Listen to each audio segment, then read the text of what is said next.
The topic of Eretz Yisrael is very close to my heart, and I'm very happy to be here. We just arrived, my wife and I, here in Nir Etzion. So I want to wish everyone a Chag Sameach. Thanks for coming.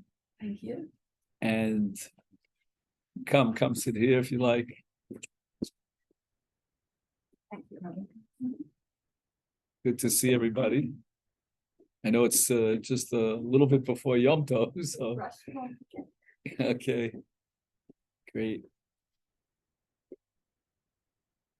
There are just so many aspects and dimensions to Eretz Yisrael and many, many psukim in the Torah that have to be put into perspective. Many statements in Chazal, many Gemaras, whether it's about the relationship between the Jewish people and the land, whether it's about the love for the land. So many dimensions to this topic. And before I start, I want to thank a good friend and colleague of mine, Rabbi Yitzchak Mirsky, for those who may know him, who has collected a lot of these sources about Eretz Yisrael and the love therein. The first point that we should make is that the relationship between the people of Israel and the land of Israel is very unique. It's radically, fundamentally different than the relationship between any other nation and its land.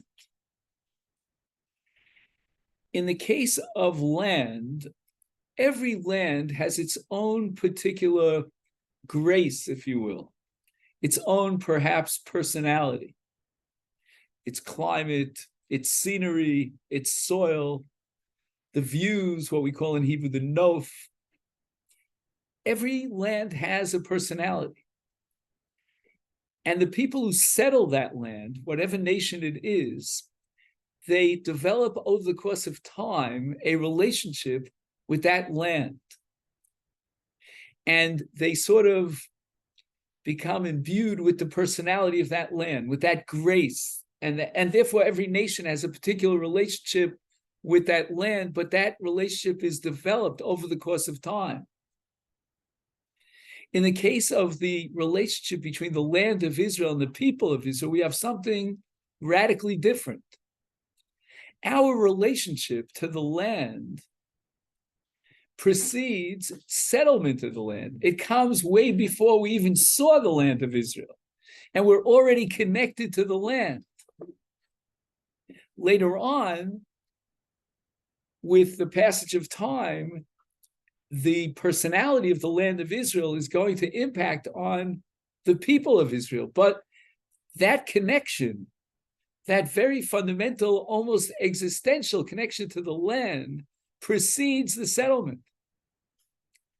And we're going to open up to Parshas Lech Lecha, and we're going to see the very first indication of the relationship between the people and the land.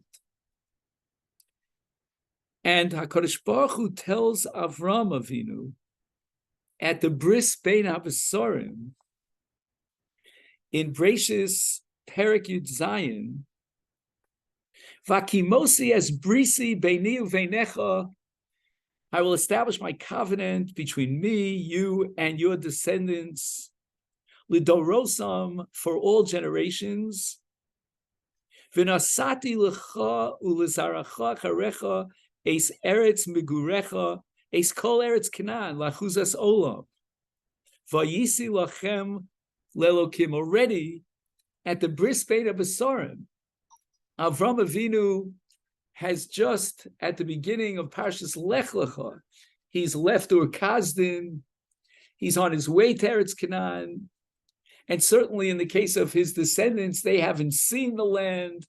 They haven't settled the land. That's going to happen way later on after Yoshua conquers the land and the people settle therein.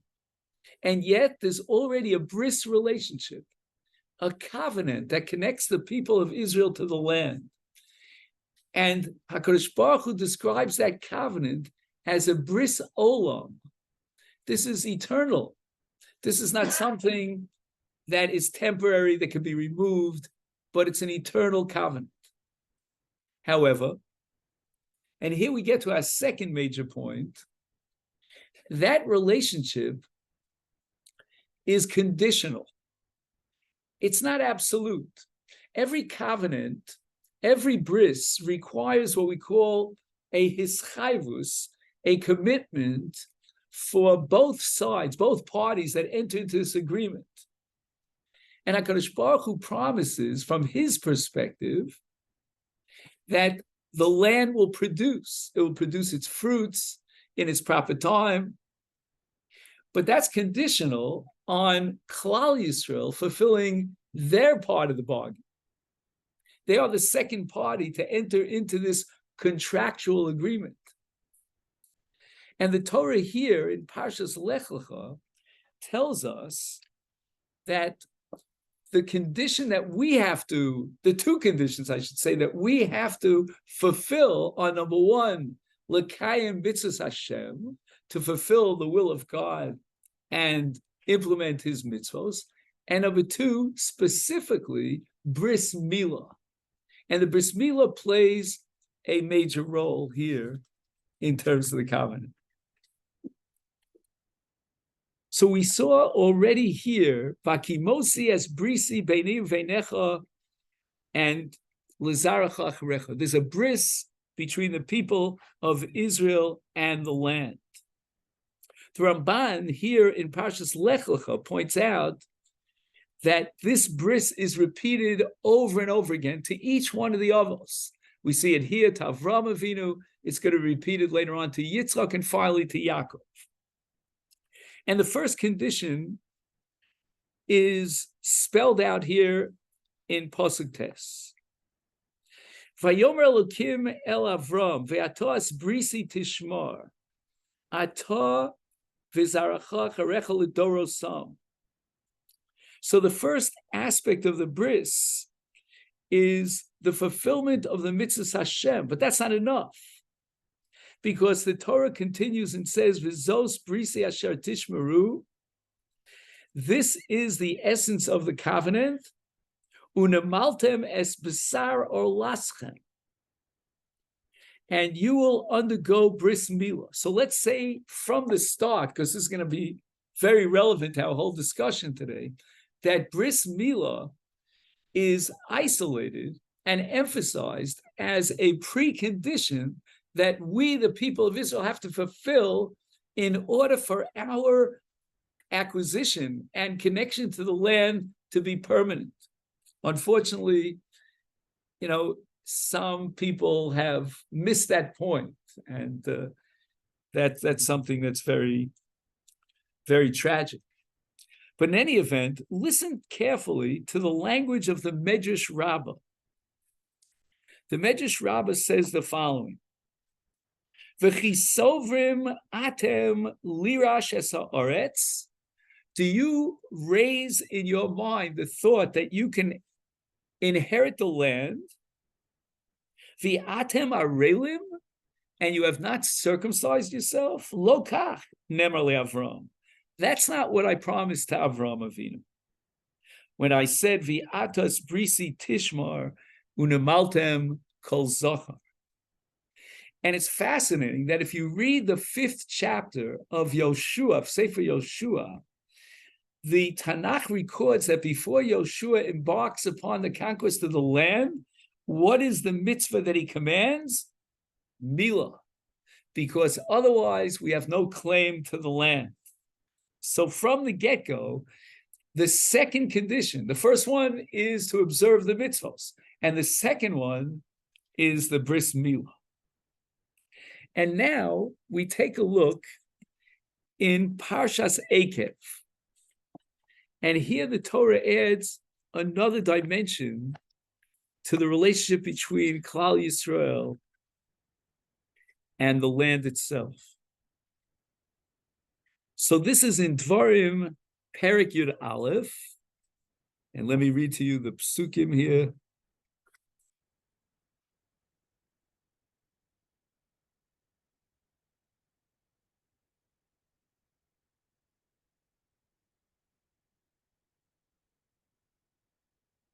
The Torah says the following.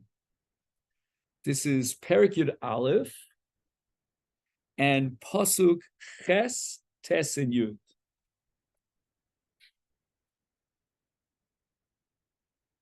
Ushmartem es kol ha-mitzvah asher anochi mitzavcha hayom.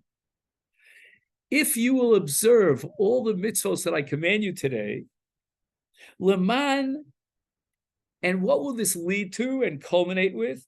Techesku ubasem v'yirishtem es haaretz, so that you'll have an achiza, you'll be able to settle the land in a permanent way, inherit the land, asher atem ovrim shama l'rishta. As Moshe Rabbeinu was telling us, you will cross the Jordan and inherit the land. Uleman tarichu yomim al adom asher nishba Hashem levosecha, so that you will have longevity, you will live in the land for a long time. And that's based on the condition here of Ushmartem es kol ha-mitzvah.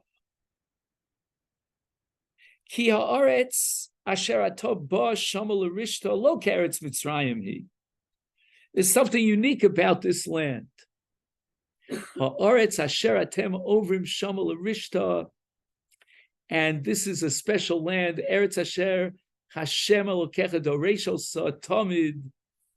Einei Hashem Elokecha ba mireshis hashana v'ad acharis hashana. This is the glory of the land of Israel, that the divine surveillance, what we call providence over the land, is very unique. The Ramban here in Parshas Eikev emphasizes that with regard to other lands, there may be celestial malachim, angels that have relationship to the people who settle the land, but that means that the people are indirectly connected to the land through these sarim. But in the case of the people of Israel, our connection to the land is direct.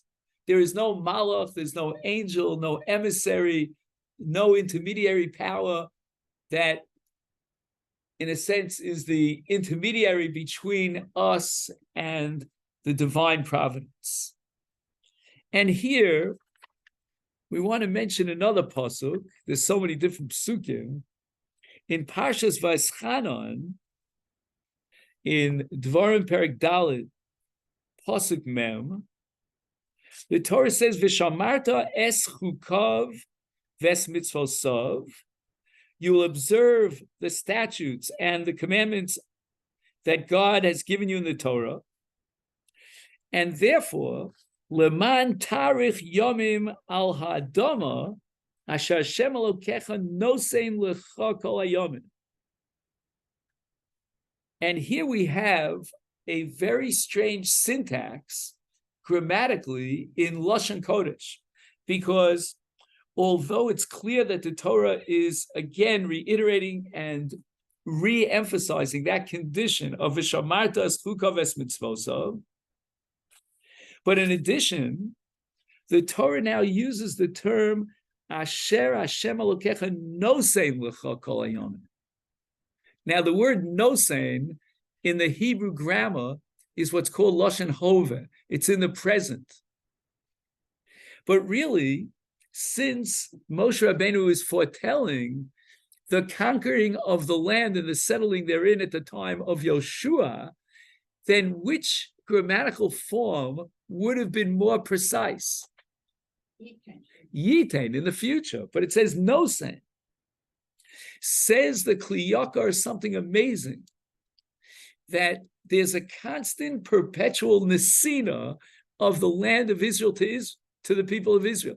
It's not that at one point in time we fulfilled those conditions that we mentioned of Shmiras HaMitzvos and specifically Bris Milah. Now we've inherited the land and from now on it's ours. No. Asher ani nosein lecha. There's a constant nesina. And with each moment that passes by in this perpetual giving of the land to Israel, we need to fulfill those conditions. And if, says the Kli Yakar, at any point we fail in our attempt to fulfill those conditions, the covenant is off, the deal is off, as we'd say, and therefore it's no longer a nesina. God is not giving us the land. Also, that's what bothered Abraham in his question. It was up to them, it was going to just be given to them. All of a sudden, Hashem starts mentioning Yerusha. Yerusha implies that they don't have to do anything. Are you talking about Avram's question, Bameh Eda? Yes. Correct. See, if the Torah had only used the word Yerusha, then maybe Avram Avinu would not have any questions. But since the Torah says, Asher ani nosei lecha, in the light of this Kli Yakar, that it's not just the Yerusha that's yours forever and ever. You know, it's registered in the Iriyah, in the municipality. No. It's Nesina constantly. And when this constant Nesina has to be implemented, we need to fulfill those conditions. So therefore, Avram Avinu is bewildered. But Me'eda, how do I know? Maybe at some point we're going to lose it. We're not going to fulfill our part of the deal. And therefore, as we said before, the contract is no longer binding. However, here we have to make a very, very important point. There's a distinction between two concepts. One concept is achiza be'eretz Yisrael, settlement and living in the land. There's another concept which we shouldn't confuse, and that's called baalus al Eretz Yisrael, ownership. And what we're going to try to prove now is that even though achiza be'eretz Yisrael, our ability to settle the land and live therein, is conditional, and it depends upon whether we can fulfill those constant conditions that we mentioned before. But even in event that we forfeit our achiza be'eretz Yisrael, that chas v'shalom we are exiled from the land because we did not fulfill the conditions, nevertheless our bailus, our ownership over the land, is unconditional. It's perpetual. Now, what does that mean? Here we are in exile, and we still own the land. We can still claim the land. So for this, we have to see an amazing Rashi, which is tucked away in what's called the most harsh tochacha at the end of Sefer Vayikra, Parshas Bechukosai. Now, we all know what the word tochacha means. How do you translate tochacha? I guess you'd say chastisement, rebuke. So there's a tremendous rebuke here, often. And then in the middle of this rebuke, the pasuk says, "Vashimosi anias haaretz," the land will become desolate. V'shamamu oleha oivechem hayoshvim ba, and you're in exile, and those nations have conquered the land, but what are they going to find in the land? The land is totally desolate. Total shmama. Says Rashi, Zu mida tovo Yisrael. This is a good piece of news for Israel. Shalo yimtzu ha'oivim nachas ruach bi'artzam. They won't enjoy settling the land. They won't succeed in settling the land. Shetehei shomama miyoshvera. It will not produce. It'll be desolate. And here, I have to read to you a few lines of the Ramban. The Ramban says the following, that when the Torah is promising Shimamon, this desolate situation and status, it's not b'derech hateva, it's not natural. V'gadol mikol churban shel eretz acheres. The churban, the state of desolation, will supersede that of any other land. Kimi az sheyatzanu mimena, the Ramban says, from the time that we left the land, because we didn't fulfill the conditions, lo kibla uma v'lashon. Now, once again, the Hebrew grammar here is very important. The Ramban says lo kibla. The hey at the end of the word kibla is a mapik hey. Mapik hey means that she did not accept any other Ummah Velashon, any nation or speaking language. So who is Kibla referring to? There's a pronoun here. She did not accept any other nation. Who's the she over here? The land. The land itself. Brilliant. The Ramban is giving human qualities to the land. The land will refuse. It will reject. It will not behave properly, we could say, to any nation that will try to settle the land. You know, the famous quote from Mark Twain, you know, when the famous writer who came to see the land of Israel, and he couldn't stop describing the desolate state of the land. And the Gemara at the end of Masechta Makos tells a story about after the exile, when 4 great Tanoim came back to see the land, and they came up to Yerushalayim and they cut Kriya, because they saw the exile, the desolation of the land. And then Rosh Shul, they saw a fox, Yotze Mikodesh Kadoshim. And once again, the Tanoim, there were 4 greats, started crying, but one of them started laughing. And who was that? Rabbi Akiva. So they turned to Rabbi Akiva, why are you mitzachik? Why are you laughing? And he says, I see the desolate nature of the land. This is a fulfillment of what God promised us in the Tochacha, in the rebuke, that after we are exiled from the land will be desolate. And we know that throughout history, the Christians tried to settle the land after the Crusaders, and the Turks later on tried to settle the land, and no one was successful. The only nation that had what we call a mixas achiza in the land of Israel were the Aravim, were the Arabs. And I don't know if you heard of the Shalah HaKadosh, the Shnei Luchos HaBris. His name was Horvitz. He lived about 2.5 centuries ago. And he raises the question, why is it that of all nations of the world, it's the Arabs that successfully, to some extent, only on a temporary basis, settled the land? And he says, you know why? Because if you go back to Parshas Lech Lecha, to the Bris Bein Avasarim, then the Ishmaelim actually implemented one of the 2 conditions for the Yerusha of the land. Which one? Bris Milah. So then the Shalah asks the question, then why is it that the Achiza of the Ishmaelim, their settlement in the land, was also very weak? And although they succeeded to some extent, they weren't totally successful. And he says because there are 2 parts to the mitzvah of Milah. There's what's called Milah and then Priya.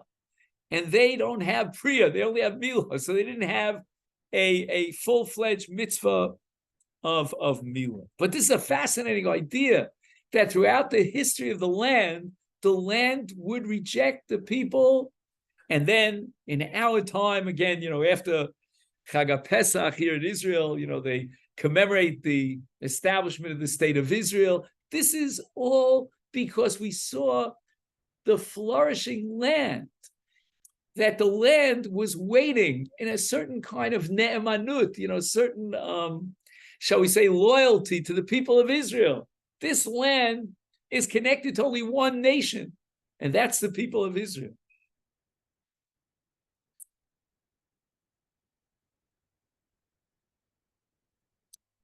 So as we said before, the land of Israel was already given to Avram and his descendants way before the people of Israel actually entered the land or even saw the land.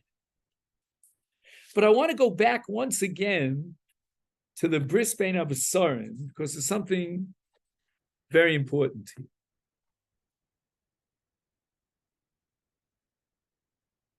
We already saw that Nasati es haaretz means I gave the land.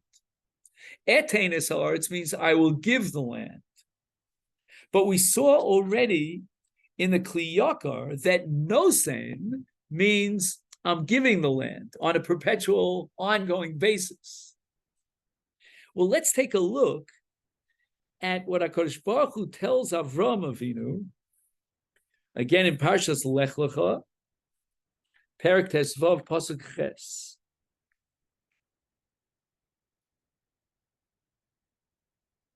After Avram Avinu asks the question that you mentioned earlier, the Torah goes on, and then it says, "Bayomahu karas Hashem es Avram bris lemar lizaracha nasati es haaretz hazos."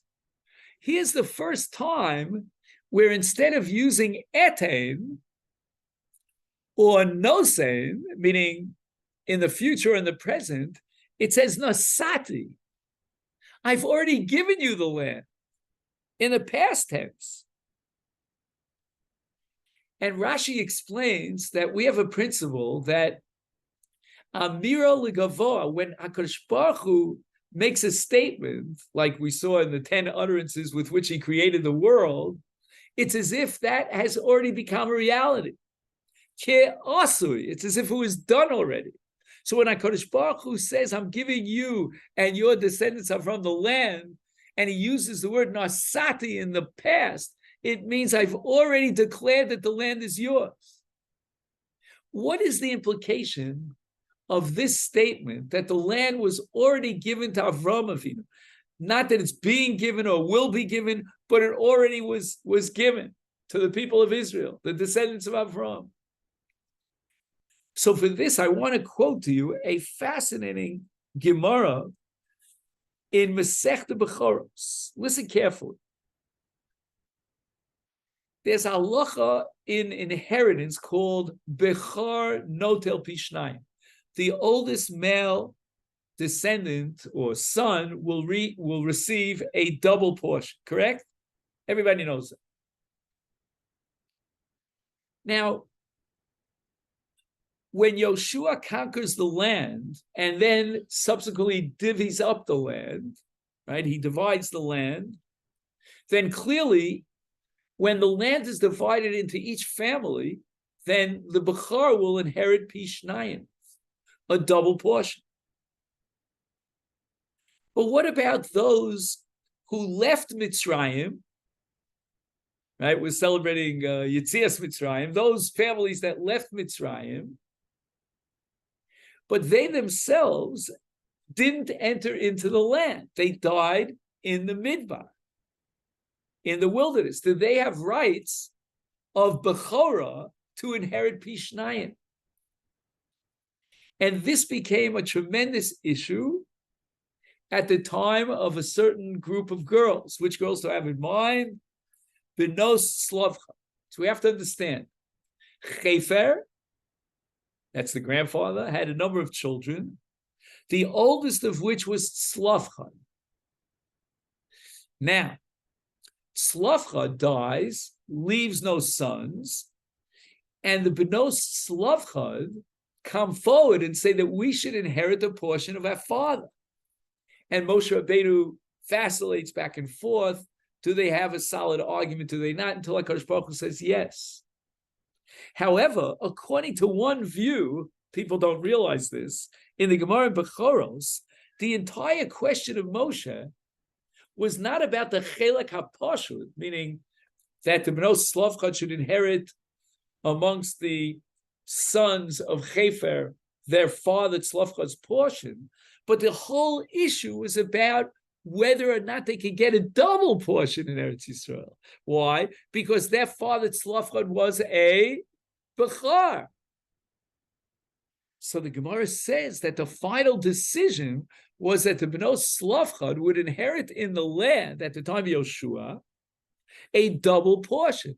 They would step into the shoes of their father and get the Chelek HaBechorah. And that's what Moshe Rabbeinu was confused about. He didn't know. So the Gemara at the end of Baba Basra, in reference to that sugya in Bechoros, it's a Mishnah in the 8th parak of Bechoros, the Gemara in Baba Basra Kuf Yud Zayin raises the following question. We have a principle, Ein HaBechor Yoresh Notel Shnayim Biroi Kibemuchsak. What does that mean? When a father dies, he has certain possessions that he owns, and those possessions lend themselves to a Bechar Pishnayim. But if he doesn't have them in his possession, that's called roy. Let's say, for example, there are outstanding debts which are owed to the father, and at the time of the death of the father, he did not yet collect those debts, and those monies come into his bank account, so to speak, posthumously. The Bechar doesn't get Pishnayim. He doesn't get a double portion. He only gets a double portion from that which is in the possession, that's called Muchzak, of the father. So the Gemara says the following: very nice if Tzlofchad, as a Bechar to Chefer, could inherit Pishnayim, but he doesn't have that land. The land is not in his possession. When is it going to become in his possession? Only after Yoshua conquers the land and divvies it up. So how could the Bnot Tzlofchad get a double portion, stepping into the shoes of their father Tzlofchad, who's a Bechar? Tzlofchad himself doesn't have rights to get a double portion because it's Roy and not Muchzak.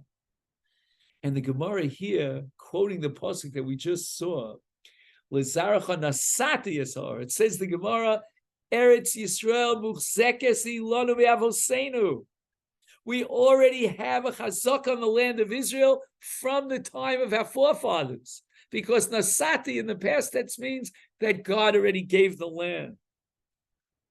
Fascinating halacha.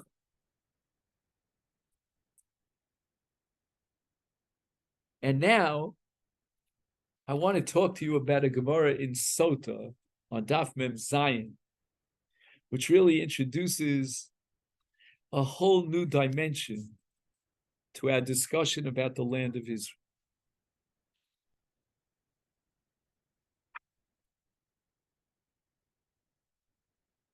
The Gemara in Sota establishes something called skula. I'm going to try to explain what that word skula is. It's very hard to translate it into English. And the fundamental principle is that every living creature, and even tzomeach, even that which grows, can be recognized in its location. In other words, the location, the natural location, will impact on even animals. And the Gemara tells us the following story. Elisha was on his way, Elisha Hanavi, and the Tanakh tells us in Sefer Malachim, Malachim Beis, that Elisha was on his way to Beis El, because that's where the Mishkan was at that time. And a bunch of Na'arim Ktanim, that's the language Gemara, young, I guess you might say, I don't know, I'm using my American slang here, whippersnappers. I don't know how you'd say it in other languages. And Rashi explains that they were Minu'arim Mina mitzvahs. They would not fulfill the mitzvahs of Hashem. Ktani Amuna, they didn't have faith. Ubizahu, and they started ridiculing Elisha Navi. Elisha was bald, and they called him Allah Kereach, Allah Kereach. This was their way of attacking Elisha. And Elisha doesn't know what to do. He knows, he understands that these Na'ar have to be punished very severely, but he doesn't want to be the how shall I say, the actual club, to bring them down. So what does he do? He sort of throws it up to Shamayim. He gives a klola, and now it's up to the divine being to decide what's going to happen. And what happens? Vateitzena shtayim dubim min hayar, and two fierce, maybe grizzly bears, jump out of the forest. And they attack these children. So Hashem felt, again, I'm not sure if they were children, they were acting like children, but in any event, the Gemara tells us that there was a nes b'toch nes. There was a double miracle. What was the double miracle? Number one, Elisha was not in a yard. He was not in a forest. And number two, there were no dubim in the forest. So God created a yar around Elisha. Elisha was in an urban center, but he created a forest, surrounding Elisha. And not only that, he put these dangerous, ferocious bears in the forest. So Rashi tries to understand, why is it that you needed a second miracle? Why not just bring the dubim? Just bring the bears, these dangerous bears. Why do you have to create a yar around it when he was in the urban city? And the Gemara answers, the way Rashi interprets it, that a bear doesn't naturally attack a human being unless it's in its locale where it feels comfortable. Dov ha'omed litrof adam, lo dailo b'koach hagufani shelo. It's not enough of its physical prowess. Elu tzorech gam lekoach hanefesh. Every animal has a koach hanefesh. It has some sort of a vitality or a personality. Ubishvil sheyuchal lematzos es kolcho. In order for the animal to exploit that power that it has, olav lios b'makomo ativi. It has to be in its natural habitat. And therefore, without the yar, without the forest, the dubim would not have attacked the children. But does this apply to a human being as well? Maybe an animal needs its location, its habitat, its natural makom tivi. But what about a human being? So here we have a fascinating Gemara, as I mentioned before, in Sota. There was, at that time, a battle, a confrontation between Rome and Greece, between the Romaim and the Yevonim. Now, the Yevonim claimed that they had wisdom, and they were the Chachmei Atuna, right? They were the wise people of Athens. Now, the representative of the Jewish nation to the Caesar, to the Caesar in Rome, was Rabbi Yeshua ben Hanania, a brilliant Tana. And he used to represent the people of Israel to Rome. And one time he said to the emperor that I have the special wisdom of the Jewish nation. So the Caesar said, I'm going to challenge you. There's a group of 60 Chachmei Atuna, 60 wise men of Athens.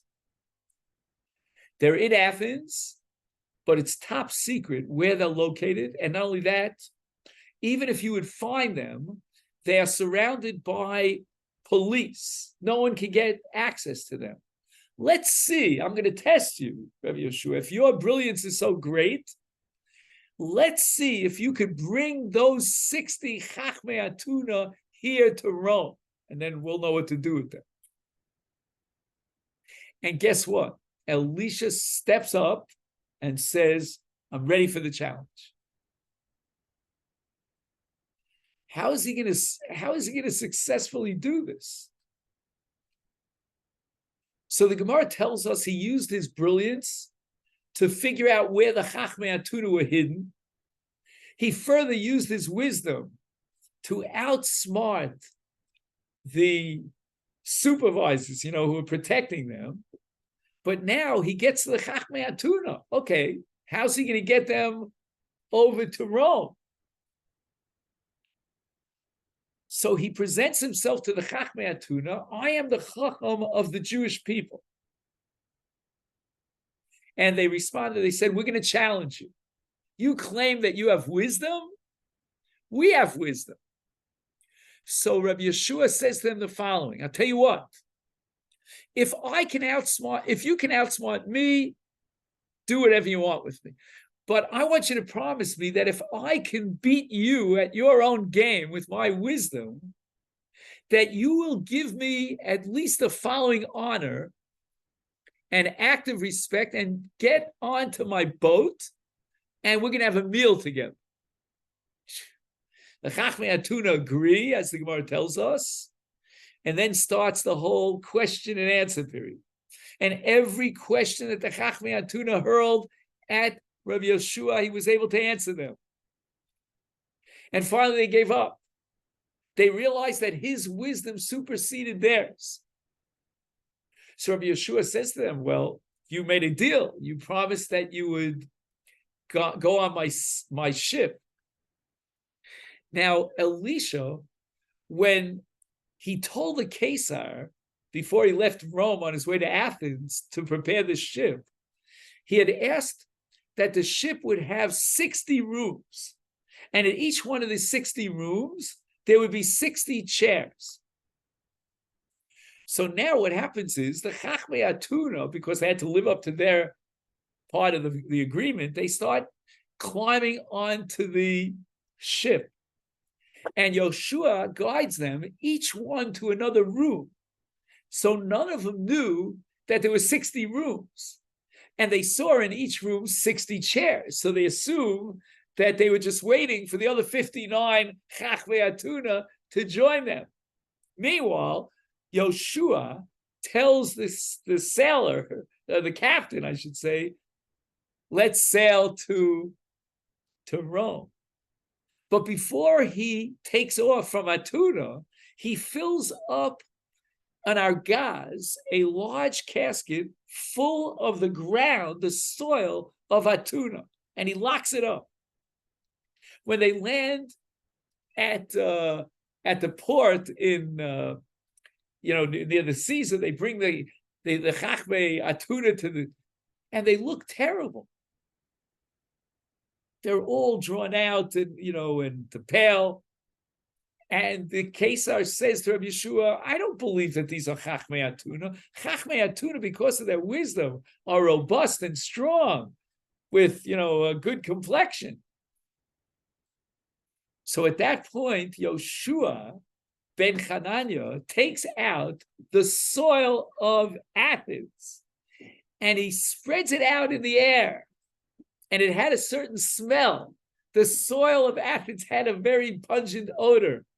And then the Chachmei Atuna started smelling the odor, and all of a sudden they perked up. And that's how he was able to prove to the Caesar that these were the Chachmei Atuna, because then the Caesar recognized them. But again, we see that a nation is connected to its land. Not only are the Dubim, able to reach their power and kochos hanefesh when they're located in a yar, but even a human being is connected to the soil of the land, to the smell of the soil of the land. And this is what Chazal tell us about Eretz Yisrael. Avira di Eretz Yisrael machkim. The very climate of Eretz Yisrael is saturated with a certain chachma. And when we breathe the air of Eretz Yisrael, we are inspired, we are imbued with that chachma, with that wisdom of Eretz Yisrael. And here I want to tell you a little story. Rav Meir Chadash, Zichron Livracha, was the mashgiach ruchni of the Hebron Yeshiva. You've all heard of the Hebron Yeshiva. The original location of the Hebron Yeshiva, who knows, back in Europe, in Lita, was where? Slobodka. And many, many, many decades ago, there was a calling from Eretz Yisrael to the students in Slobodka to come to live in the land of Israel. And Rameir Chodesh says that it was the average students who agreed to come to settle in the land. The outstanding, brilliant students wanted to stay with their rebbeim in Slobodka. Says Rameir Chodesh, those average, quote-unquote, students who came to Eretz Yisrael, each and every one of them, and he says, I could prove it to you, became Dayanim, Rabbanim, Mechanchim. They all became outstanding leaders of the Jewish people. Because Avira di Eretz Yisrael machkim, even if they were average in their mental capacity, the land of Israel had such an impact on them. And here I want to add 2 more points before we have to end. The land of Israel, from the beginning of the relationship between the people of Israel and the land, was full of miracles. We had to capture Og and Sihon, 2 of the greatest adversaries. And not only that, we had to cross the Jordan River. That itself was a great miracle. And then Yoshua was able to conquer the 7 nations. Tremendous miracles. But what we see from Chazal is that we have to remember miracles. And the Gemara tells us in Brachos that when a person passes by a place where he experienced a salvation, a miracle, he's obligated to recite a bracha. He's got to remind himself of that miracle. Too often, we experience unbelievable miracles and we let them pass and we don't remember them. I don't know how many of you here were alive at the time of the 6-Day War. An amazing period of miracles. But then with the passage of time, if we don't make zikaron, if we don't remind ourselves, then we forget. And that's the nature of the human being. And where do we see this? Yoshua conquers Yericho. Chazal understood that because the walls were so powerful that surrounded Yericho, it took an amazing miracle from God to bring down the walls, and they sunk into the ground. Yoshua declared that the walls of Jericho should never be rebuilt. And the Gemara asks why? And the answer is, so that anyone who would come near the walls of Jericho would see those walls sunken into the ground and would remember the miracle. The Ramban writes about Moshe Rabbeinu that Moshe Rabbeinu had a tremendous miracle. And we all know the famous medrash that as a baby, they tested Moshe Rabbeinu whether he would take from the gold or from the hot coals. You remember this?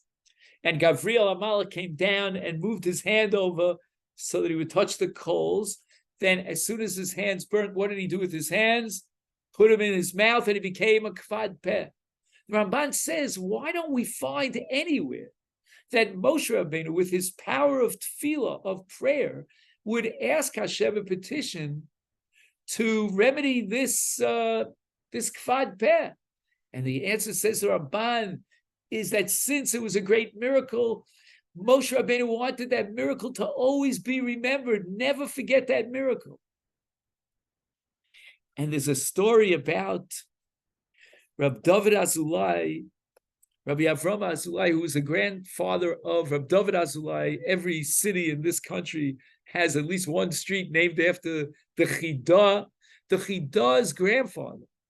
On his way to Eretz Yisrael, from Morocco, experienced a tremendous miracle. There was a Sa'ar Gadol. Sa'ar means, a storm. And on the boat was going to be capsized. And B'nes Nitzal Rabbi Avram, and he went down to the Abosha. And Lezecher also on Nes, in those days, we're going back about 3 centuries ago, people of distinction had what's called a chosem, a signet ring. And the ring had a shape on it. And that shape would indicate something about that personality. Today they have it on WhatsApp. What's it called? The signature. No? Anybody have WhatsApp here? Status, you know what I'm talking about? So what was the chosem of the Chidah's grandfather? It was a picture of a ship that was on his ring, and anytime he signed a document, it would be a zikaron of that great miracle. And Chazal tell us that after David killed Goliath, and Goliath fell, David HaMelech went and rushed to take the cheref, the sword, in the hands of Goliath, and he took it and put it into the Ohel Moed in the Mishkan, as a zecher to that miracle that he was able through divine intervention to defeat Goliath. And once again, we see this principle over and over again, that when a person experiences a salvation, he should be sure to make a zikaron so that he never forgets that salvation that was done b'derech nes. Because it's so easy humanly to forget a miracle or to reinterpret a miracle. There are those who deny Kriyas Yamsuf, chas v'sholom. They say, "Oh, it was just a climactic, accident." The Gemara tells us about Eliyahu Navi when he challenged the Ovdei Baal, and he brought down the fire from heaven. Aneni Hashem Aneni. The word Aneni, God respond to me twice, says the Gemara. Aneni lahorid eish min hashamayim, and Aneni shalo yomru maisek shafimu. That the people of Israel will recognize the miracle. They won't claim and attribute this is kshafim, this is sorcery. Eliyahu Navi is just pulling the wool over our eyes. This doesn't prove God's existence. And there was a special prayer of Eliyahu Navi. We see how humanly there's a tendency to deny a miracle and explain everything based on nature. And here's the last point I want to share with you. The love for Eretz Yisrael. The Gemara at the end of Masechta Ksubos goes on and on to tell story after story about the Tanoim and how much they loved Israel and how much they strived to come to Israel, what they gave up to settle in the land. We know this about the Ramban in his time, but we're going back to the time of the Mishnah, the time of the Tanoim. And the Gemara tells us and reports about Reb Chia Bar Gamda, one of the great Tanoim, that when he got to the shores of Israel, Hayamisgader bi'afra shel Eretz Yisrael, he wallowed in the dust of the land of Israel. And the Gemara says shenemar, because it says in the pasuk, David HaMelech says in Tilim, ki ratzu avodecha es avoneha v'es hafara yechonanu, because your servants ratzu es avoneha, they crave the stones of Eretz Yisrael, v'es hafara, and its dust. And I saw that one of the commentaries says that the dust is where we plant things and we're able to produce and fulfill the mitzvahs hatluyos ba'aretz. But I want to share with you the insight of Rav Kook, the first chief rabbi, Rav Avram Yitzchak HaKohen Kook in Palestine. And he says, why Even? And why the double language? Even, stones, and Ofar. You can't plant anything in a stone. The love for Eretz Yisrael is not an avat tluyador. It's not conditional. It's not a means to an end in order to fulfill the mitzvah tluyas ba'aretz. We love Eretz Yisrael. But here we have a question. Rashi, here at the end of Masechta Ksubos, writes the following: Ki ratzu avodecha es avoneha ve'es afara yichonanu. That's a pasuk in Tehillim. What does Rashi add? When Rashi quotes something from the Gemara or a pasuk, he adds something. That's his purpose, to be a commentator. What does he add? Nothing. Just ki ratzu avodecha avoneha. So my father may rest in peace, and later on I found it in the Sfas Emes. My father, Zichron Lefracha, said the following: in 99.999%, Rashi adds something to the Gemara, but once in a while, Rashi subtracts something from the Gemara. And in this case, Rashi omits one word. Does anybody know which word? Shenemar. In the Gemara, it says shenemar, and you can interpret it thusly. Reb Chia Bar Gamda got to the land of Israel. I don't know if you kissed the land when you got here, but it's based on this Gemara, no doubt. And he looked at a pasuk, and look what David HaMelech says in Tehillim. Es hafar yichonanu. I got to demonstrate how much I love the dust of Eretz Yisrael. So he got off his camel or his donkey, and he started wallowing in the dust. Says Rashi, no, take out the word shenemar. Ki ratzu avodecha savanel. Reb Chia bar Gavda had a love that would spring forward, wellspring from his nefesh, from his very essence. He wasn't doing it because he saw it in the apostle. A lot of my students say, Rebbe, should I be making aliyah to Eretz Yisrael? So I always answer, I say to them, look, if you need a heter to stay in chutzarts, I'll find you a heter. Look in Shulchan Aruch, parnasa, marriage, this, that, the other thing, you'll find the technical rules. But if you want to come to Eretz Yisrael and settle here and get rid of your passport for 6 months, then it's got to be ki ratzu avodecha.